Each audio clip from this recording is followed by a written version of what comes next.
Welcome to the Mrs. R Relevant Daily Draft Podcast, brought to you by the Draft Professor.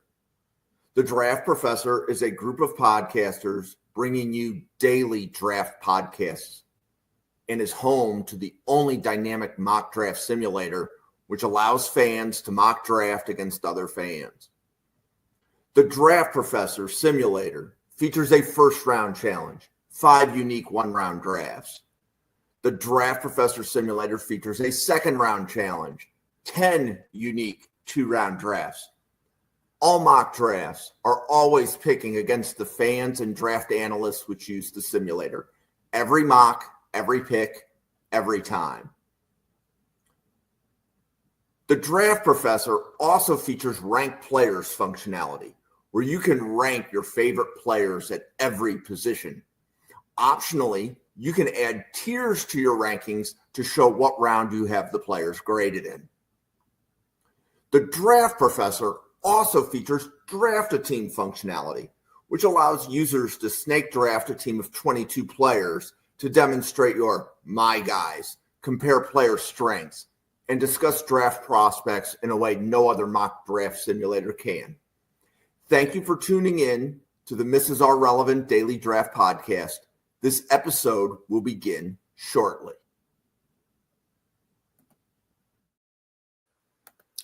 Well, welcome to the Mrs. R Relevant Daily Draft Podcast. I'm Jim. I'm joined today by Anthony. Anthony, how's your Friday going?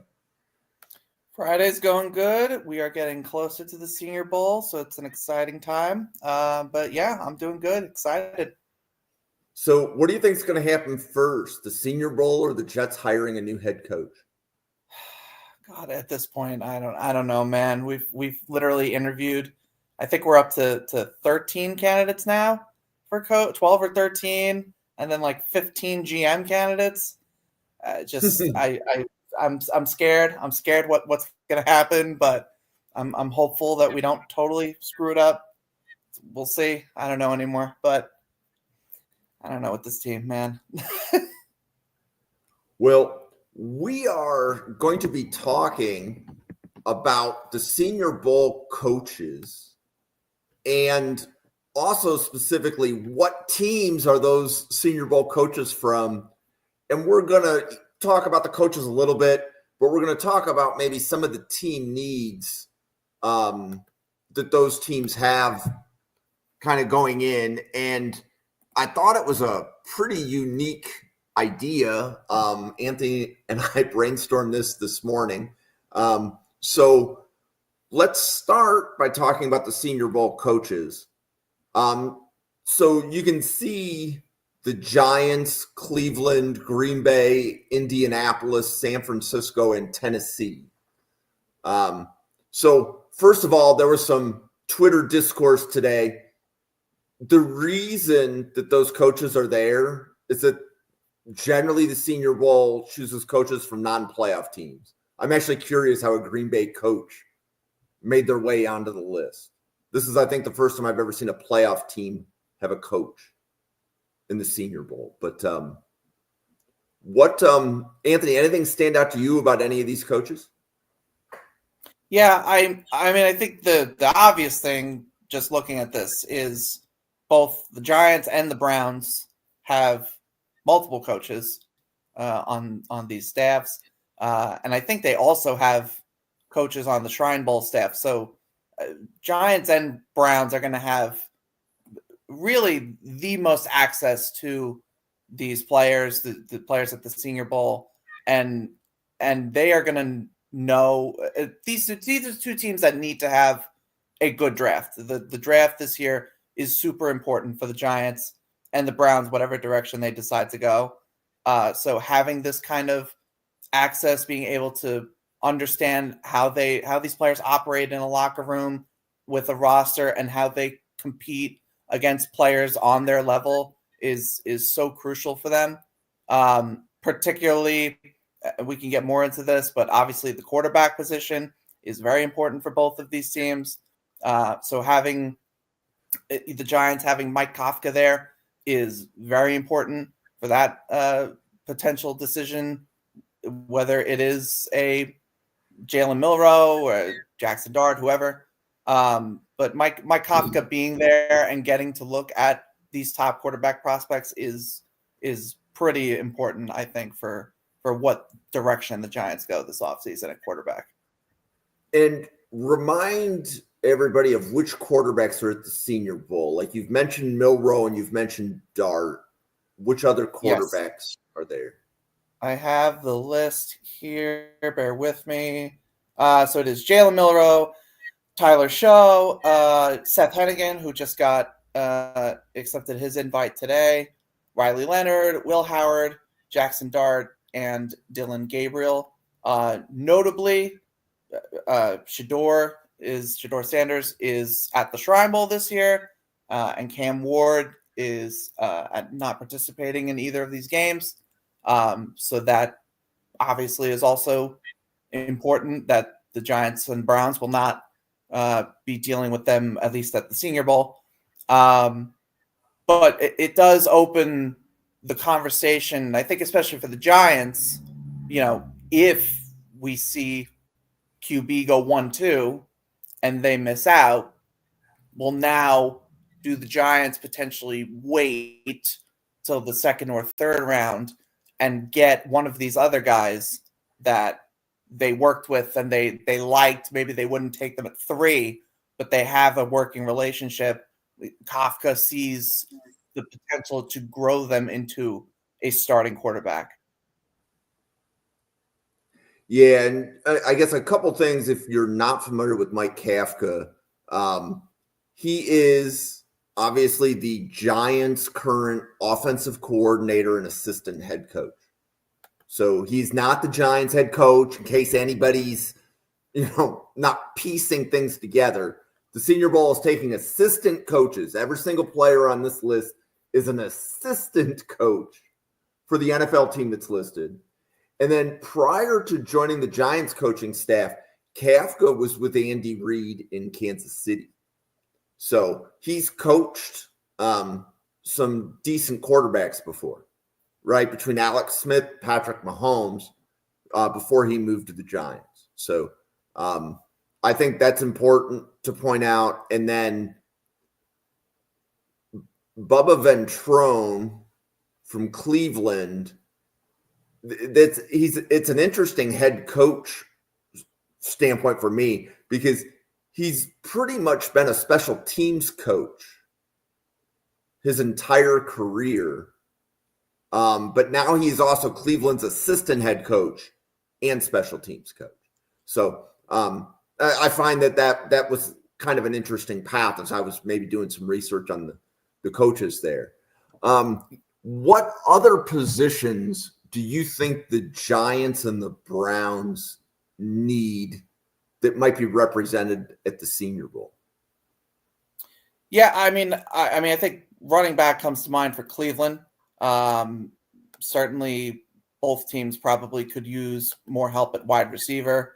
And again, having 2, in addition to Kafka, the Giants have Joel Thomas, who I believe is the passing game coordinator, if I'm not mistaken. But having 2 offensive coaches, I'm sorry, he's the running backs coach. My apologies. Yes. But either way, having 2 offensive coaches there, I think the Giants need a lot of help on the offensive side of the ball, not just at the quarterback position.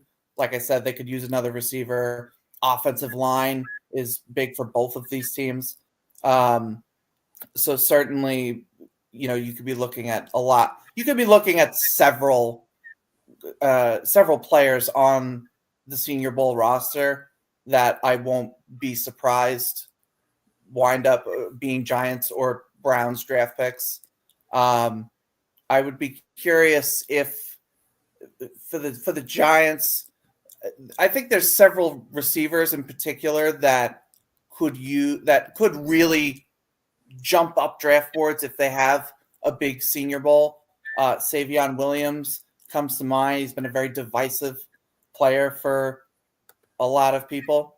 Kind of on the opposite end, Tez Johnson is somebody that I think is a bit divisive because of his size, but there's a few receivers I think if they play really well, they do well in the drills and one-on-ones, and then play well in the game.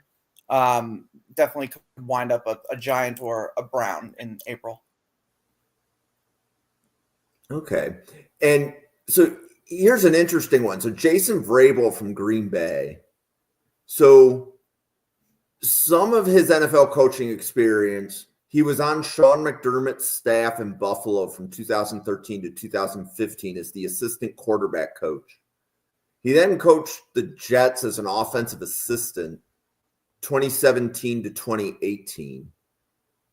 And now he's, the passing game coordinator for Green Bay. He used to be a wide receiver coach for Green Bay, and now his official title is passing game coordinator. I find this to be interesting because, I watched Green Bay's playoff game, and I don't claim to be a Packers expert, but I don't know that I'm sold on their quarterback. I'm not sold on Jordan Love. So I'd be curious if you think that, do you think Green Bay targets one of these quarterbacks on day 2? I wouldn't be stunned if they took one in the third. I think they're still very much in a this is our window kind of mindset. Their roster, I believe they still have the youngest team in the NFL. If not, it's one of the youngest still. So this is obviously a team that still feels their best years are in the immediate future. And I like Jordan Love. I'm kind of with you. I'm not like, yeah, he's like the guy. He's going to get them to a Super Bowl, but I certainly don't think he's like going to be replaced anytime soon.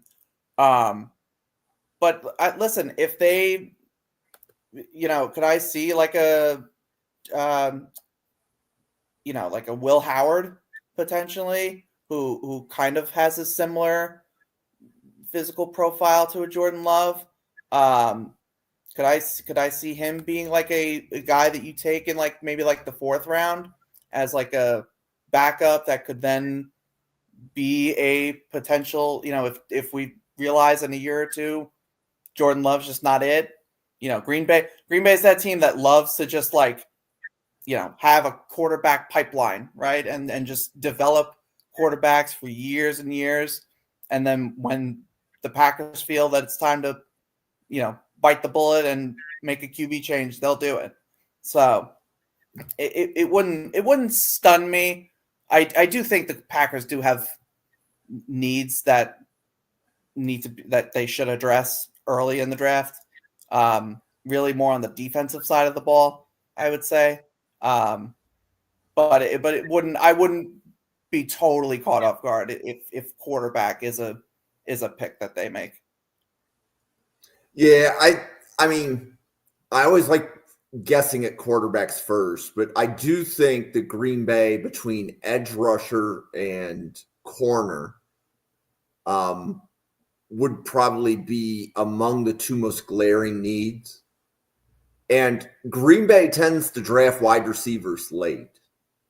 Yeah. But let me rephrase that. They tend to not draft wide receivers early. Let me rephrase that. So meaning rounds 1 and 2, they're probably not taking a wide receiver. Well, the Senior Bowl has a lot of wide receivers that are likely going to be like player 80 to 200.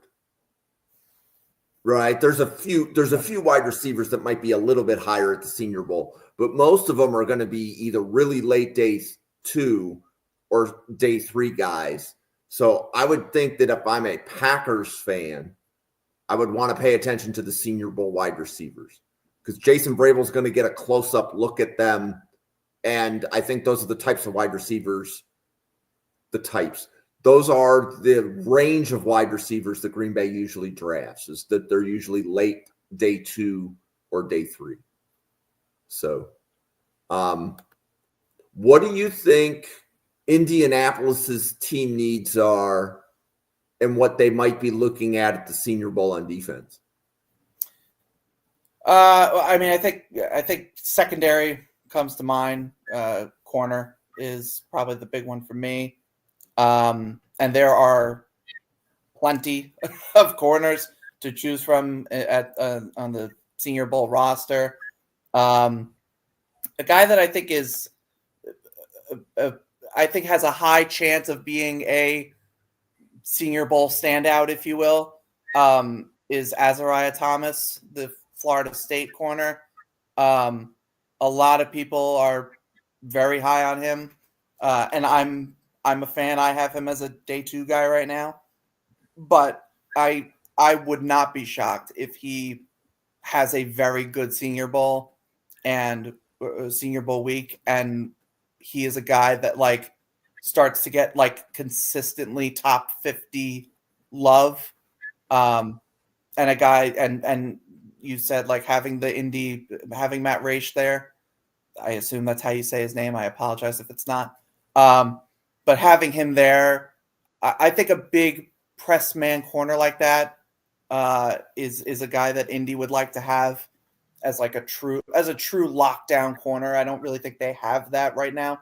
So that's a name I would potentially watch for Indy. But there are multiple corners that Indy could find themselves really liking. Noah Williams is a guy I like from Cal. Maxwell Harrison from Kentucky is a name that I don't think gets enough love. But yeah, if I had to like pinpoint one guy, I wouldn't be surprised as a cult. Azariah Thomas is like a pretty solid day 2 choice, I think. And I could see him like having a good enough time at the Senior Bowl that like he could get into round 1. Like that's how much I think he could shine. And I'll second that for both Green Bay and Indy because they both need defensive backs. And one of the things that Brian Maffei from the Draft Professors pointed out is he really likes Maxwell Harrison. Like he's mocked him to Green Bay several times. So if Maxwell Harrison's at the Senior Bowl and Jason Vrabel from Green Bay is at the Senior Bowl, and I don't know who's on what roster, but that Harrison going to either Indy or Green Bay, and as you said, any of the other corners, but Harrison specifically, it wouldn't surprise me to see Harrison climb up into the back of round 1 as well. So no, it wouldn't. And again, because I think this year in particular, there's a lot of big corners, a lot of big athletic corners, and so a lot of it is just kind of like looking for those, for those distinctions and those separating factors that make one person stand out. You can all be 6'2", 6'3", and have the length, but how are your cover skills and how is your hip flexibility and your technique and things like that. So again, whether it's Azariah Thomas, it's Maxwell Harrison, it's any of the other guys, if one or two of these corners really stand out at the Senior Bowl, they're going to climb draft boards. You don't find big, long, athletic corners, just every single day that you feel like can be a shutdown corner. And yeah, Indy or Green Bay could absolutely be a team that takes one of these corners early. And I also want to point out with Matt Raich from Indianapolis, like as I was going through the different coaching backgrounds, this is probably a coach for fans get used to the name. So one of the things that makes Matt Raich different than the other Senior Bowl coaches is he's got about 10 extra years of coaching experience relative to most of the guys here. So he's coached college, XFL, NFL. In the XFL, he was a defensive coordinator. All of his other stops have either been a defensive assistant, a linebacker coach, a defensive line coach of some sort. with a brief stint, I should also give him a shout out. He was an offensive assistant for Pittsburgh in 2004 to 2006, but the rest of his coaching career has been on the defensive side. But just pointing out, he started coaching in the NFL 2004 in Pittsburgh. Nearly every other coach that I'm looking at, they started coaching in like 2013 or more recent. So he's got at least 9 years of NFL coaching experience. So I'd like to think that part of this is give him a path to promotion so that he can be hired as a defensive coordinator somewhere, kind of thing. So definitely want to point out, just to kind of give Matt Raich a little bit of props, as to, he's a journeyman coach at the NFL level. This is an opportunity for him to be a defensive coordinator in an all-star game, as possibly a path to get promoted at the NFL level. So is there anything that stands out to you from, let's say, any other players? Because we've talked about wide receivers and running backs a little bit, as well as quarterbacks and corners. What do you think about the defensive line needs of the teams that are represented at the Senior Bowl? Yeah, and the other defensive coordinator here is going to butcher this name, Jacques Cesaire, who is also from Cleveland, who very much could do or would need defensive line help, both interior and on the edge. And this D-line group, defensive line is probably the most talented group, I think, out of all the position groups at the Senior Bowl this year. I think D-line is like pretty far and away the most talented, the most top 100 picks I think we're going to see are going to be D-line. This honestly could be the most important, maybe other than potential quarterbacks taken. This could be the most important part, the most important outcome of the Senior Bowl is what Cleveland learns about these defensive linemen. But I wouldn't be surprised if Cleveland takes 2 D linemen in the first 100 picks. Because again, I do think interior and edge are needs. Really want to beef up what Myles Garrett has next to him.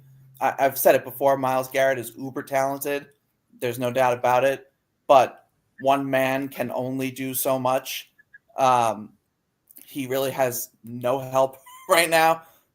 So there's so many good options. I mean, there's the Texas A&M guys who I love Shamar Stewart. I've said that before. Just a chess piece of a defensive lineman that you could put anywhere.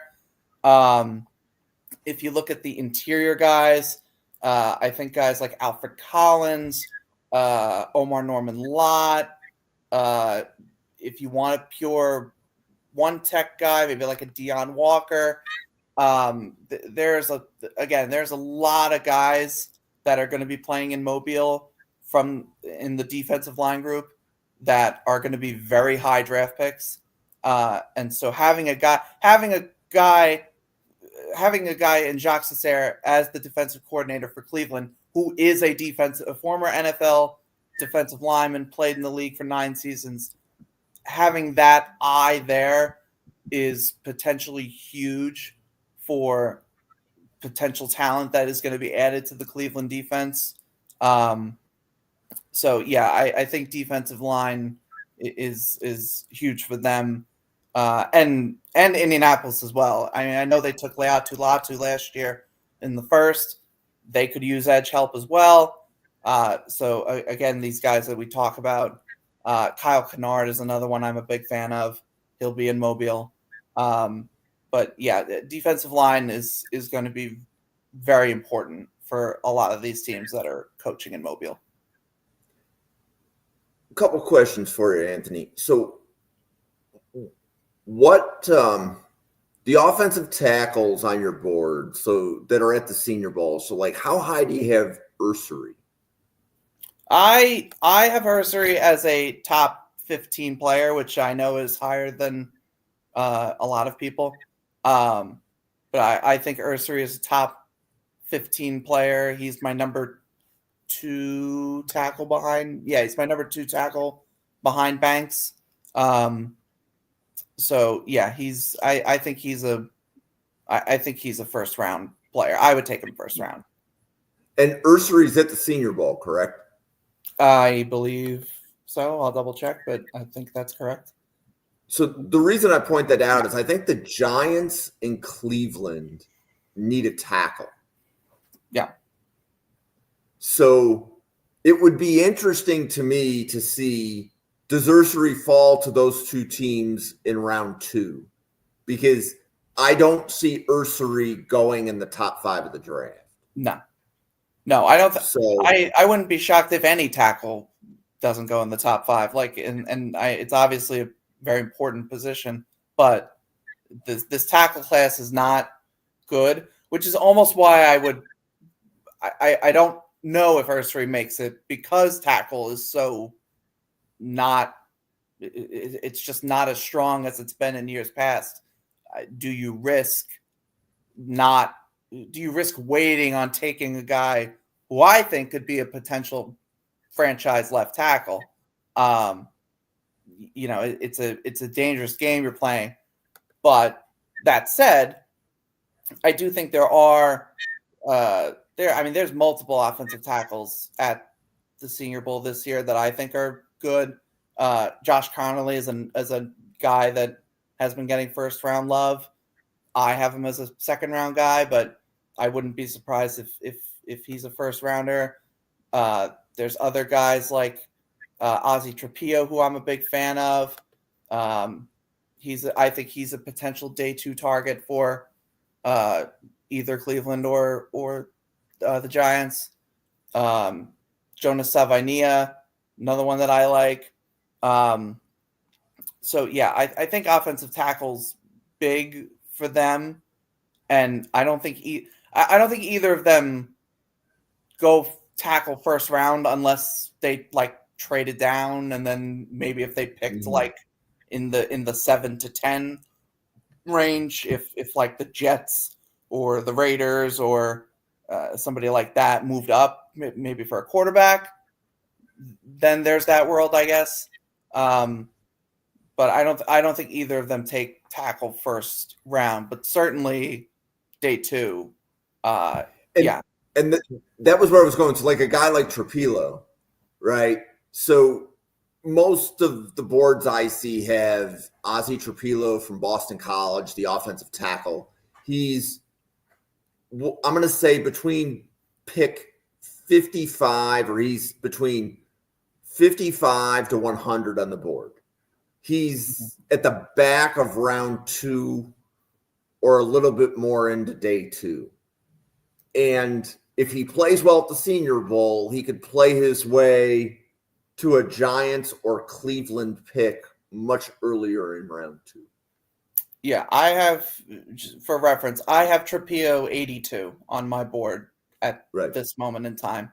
And there's probably some shifting that I want to do, but around that range. So if he has a good Senior Bowl week, he could certainly get up into that, closer to that 55, 65 sort of kind of range.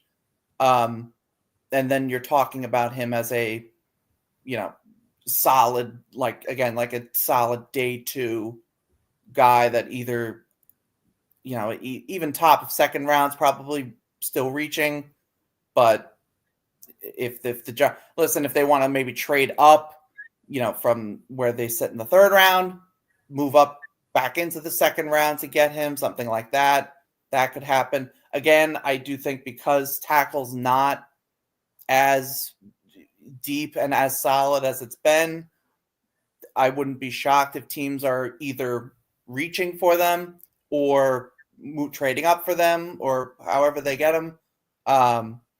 But there's a lot of teams need tackle too. It's not just the Giants and the Browns. Yep. A lot of teams need an offensive tackle. So it is very much a too much supply or too much demand, not enough to supply problem. So that certainly could be a factor when the draft comes. Okay. Any other positions of note? I'm looking here. So Indianapolis needs a tight end, and there's some really good tight ends at the Senior Bowl. So remind everybody which tight ends are at the Senior Bowl. Yeah. So there's quite a few guys. I think the biggest names we'd be talking about, Harold Fannin Jr., who was the Bowling Green star, Gunnar Helm from Texas, Mason Taylor from LSU has sort of created a cult following for himself. I think a lot of people love him. Elijah Arroyo from Miami, he was one of Cam Ward's top targets this past season. So definitely that. A lot of underrated guys too. I was a fan of Maliki Mataviao from UCLA when I watched him. Jake Briningstool from Clemson, very tall, athletic, red zone threat kind of guy. I think he could fit well in Indy.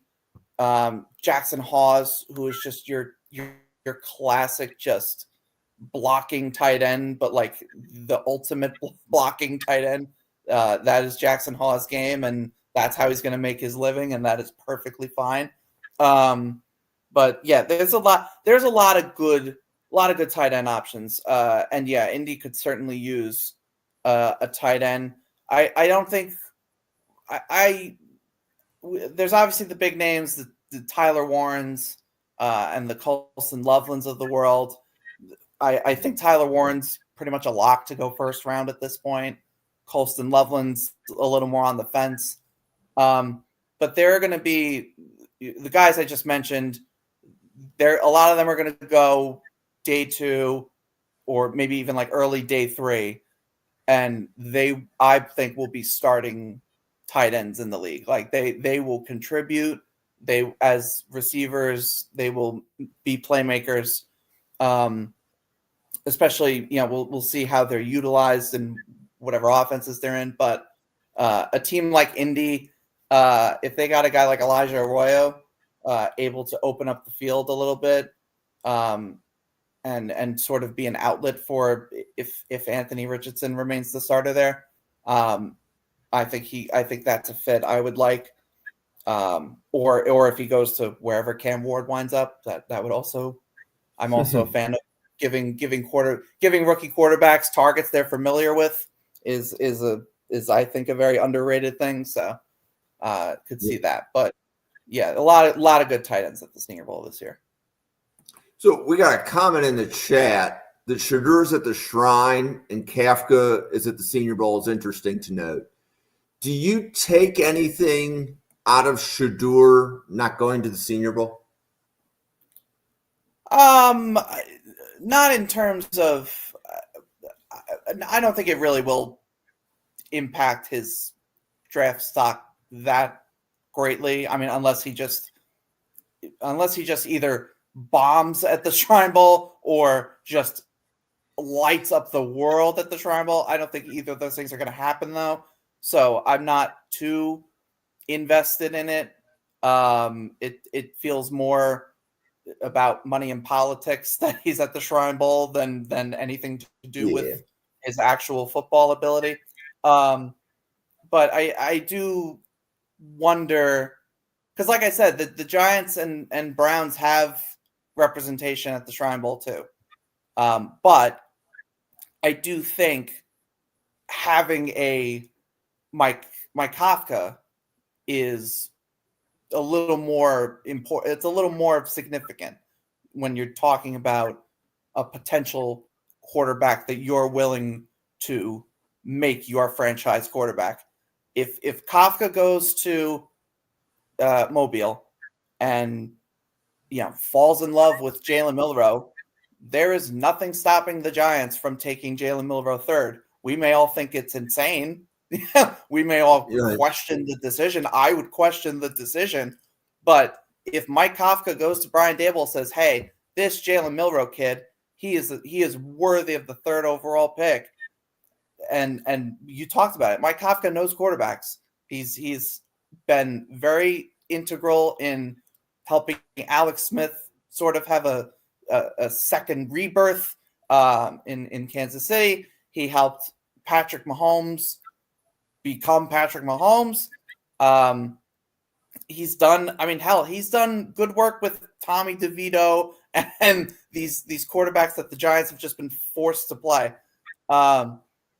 So I think having a guy like Mike Kafka in Mobile, and it could be any of them. It could be, a Will Howard or a Dylan Gabriel. I don't think that's as realistic, but it does, I think, mean something that Mike Kafka is going to be in Mobile and dealing with these quarterbacks directly and seeing how they play and seeing how his coaching philosophy will be imparted on them. So in that way, yeah, I do think it's significant.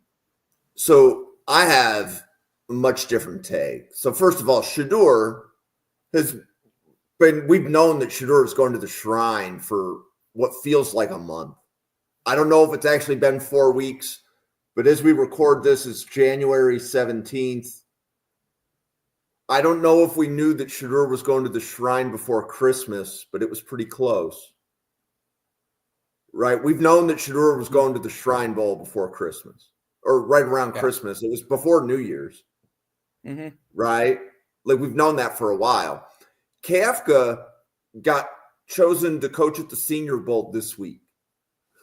The events don't coincide with the time, meaning that Shedeur made his announcement well before the Senior Bowl announced that Kafka or the Giants coaching staff would be at the Senior Bowl.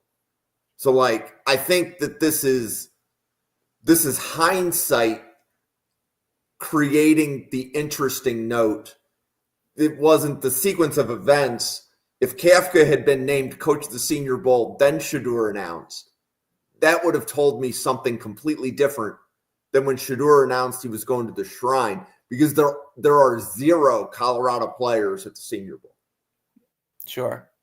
But do you think then if the order was reversed, I mean, I don't think it would have. I don't think Shedeur would have gone to the Senior Bowl either way, whether he knew Kafka would be the head coach or not. So I don't know if, like, I'm agreeing with you. You there, because ultimately I think the Colorado players going to the Shrine there's 2 or 3 dimensions to that. One is that there's a good chance the Shrine was able to put some money in the Colorado players' pockets. Mm-hmm. We don't know that, but it's not really well publicized how the players choose one bowl game over the other. But money, whether it's NIL money or something similar, it would not shock me if Colorado had an agreement, because Colorado sent a lot of players to the Shrine. It's conspicuous. Look at the Shrine roster. It's conspicuously filled with Colorado players. Mm-hmm. So that's one point. The second point is that, there was some discussion in the Draft Professor group chat about the NFL would prefer the Shrine be the premier all-star game, but the Senior Bowl has it very well monopolized, both by, like, brand recognition, as well as, like, the players appear to prefer to go to the Senior Bowl, even if the NFL wants the Shrine Bowl to be its premier all-star game. So maybe there's some of that. So maybe because Deion Sanders has so many NFL ties, the NFL said, can you send all your players to the Shrine? That would not surprise me if that was how that decision got made. Yeah, no, I agree. And obviously too, and I'm not trying to speculate, or I'm not going to speak about what I don't know about, but there does seem to be a tension between Jim Nagy at the Senior Bowl and Eric Galko and the guys that operate the Shrine Bowl. And so there is this sort of rift and awkwardness that's created, when guys, and I don't know where, I guess the NFL may prefer the Shrine Bowl. They probably don't love that the best NFL draft prospects are going down to Mobile, Alabama. No disrespect to the fine people of Mobile, but it's not a Dallas, it's not a Las Vegas, it's not a big, place that you make a lot of money off of. It's Mobile, Alabama. So it's an interesting dynamic, and it does create these scenarios where, like you said, I think it's literally like 5 or 6 Colorado players are at the Shrine Bowl this year, and none, to my knowledge, are going to Mobile. Right. So it's a weird thing, and that's why too I don't really I don't put too much stock in who goes where, because I think there's NFL talent at both games, right? Like I think you can objectively say that the Senior Bowl has more talent and is overall a stronger roster than the Shrine Bowl is. But you're still dealing with guys who have a good chance of making an NFL roster, regardless of Senior versus Shrine. So no, that's a great point, because to build on, okay, to me, it's actually better to have 2 bowl games, Shrine plus Senior. And let's say, like, I haven't counted the roster, but let's say that there's 90 players at each game. Mm-hmm. It might be closer to 100, but let's say it's 90. So we know that I believe there's 256 draft picks this year. At least, like, when I was filling out the draft order for the simulator, I believe I had to fill out 256 spots. Mm-hmm. So if we have 100 players competing in one game and 100 competing in another, that's 200 players. If all the good players only went to one game, the problem with that is that now you're going to have 2 other all-star games or 3 other all-star games where it's day 3 guys going against day 3 guys.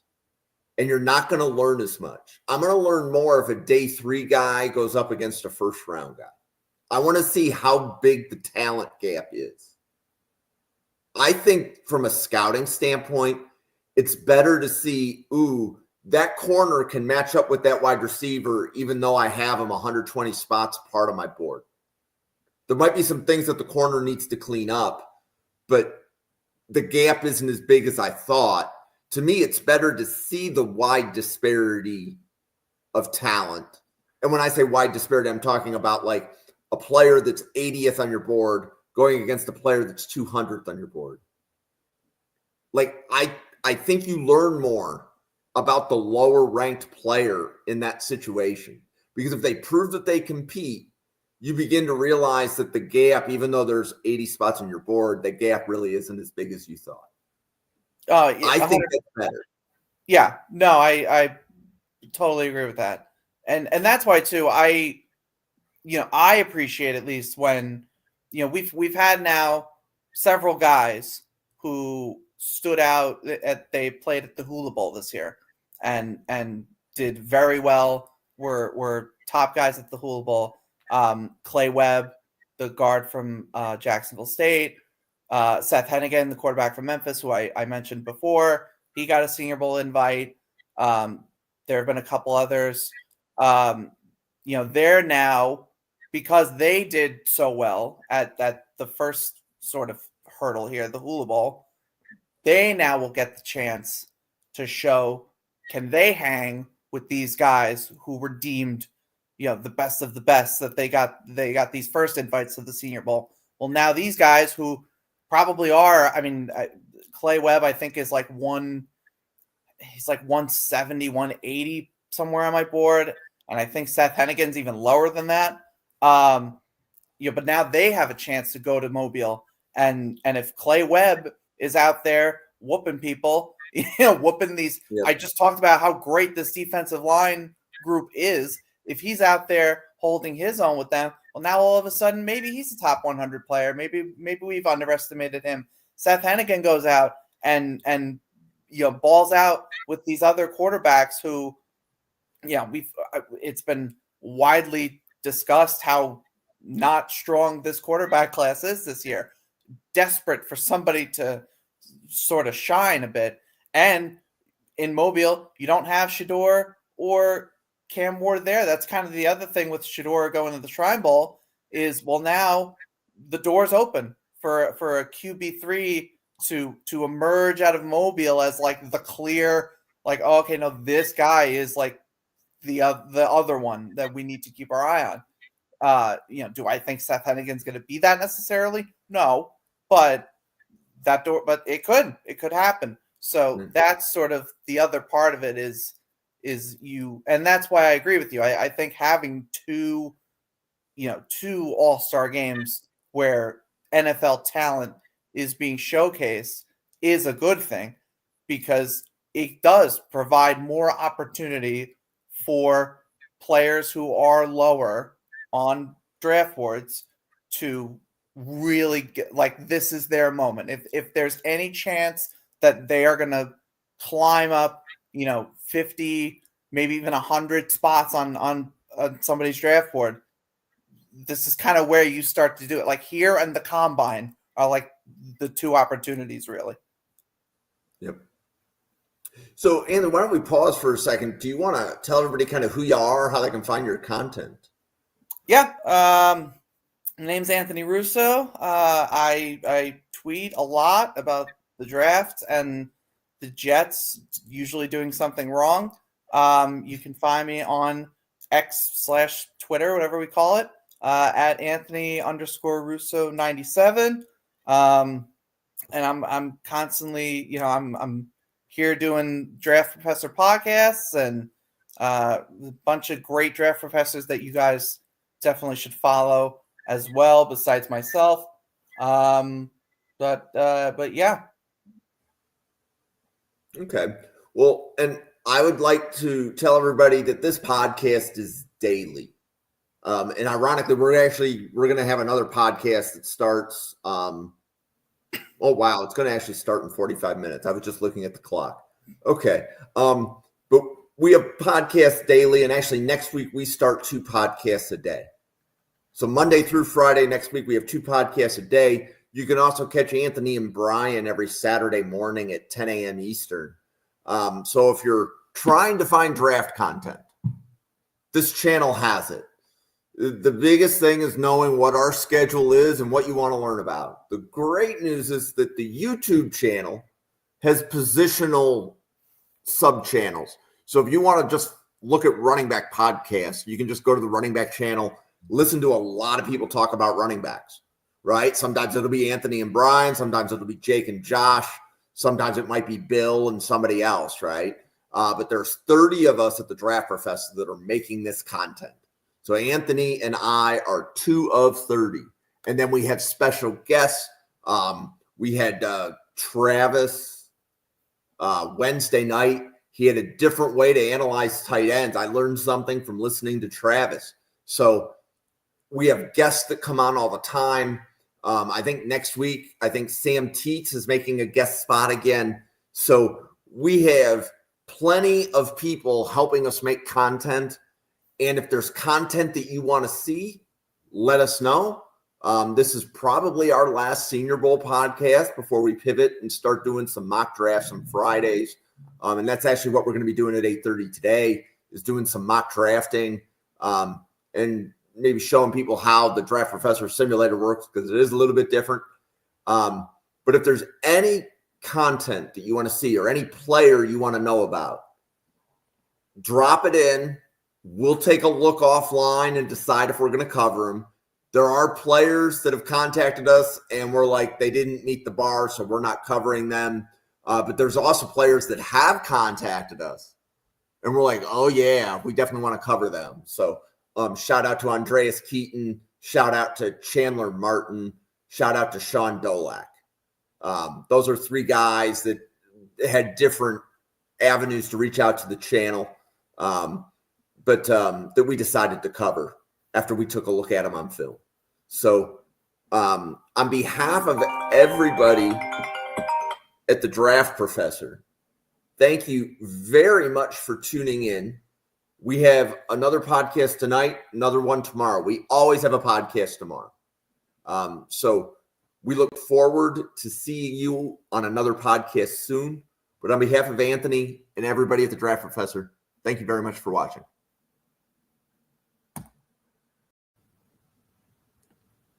Thank you for watching this episode of Mrs. R Relevant, the Daily Draft Podcast, brought to you by the Draft Professor. Please follow the Draft Professor on X at NFL Draft Fanatic, no I in Fanatic. Please follow the Draft Professor channel on YouTube at NFL Draft Fanatic, no I in Fanatic. We look forward to seeing you on our podcast tomorrow.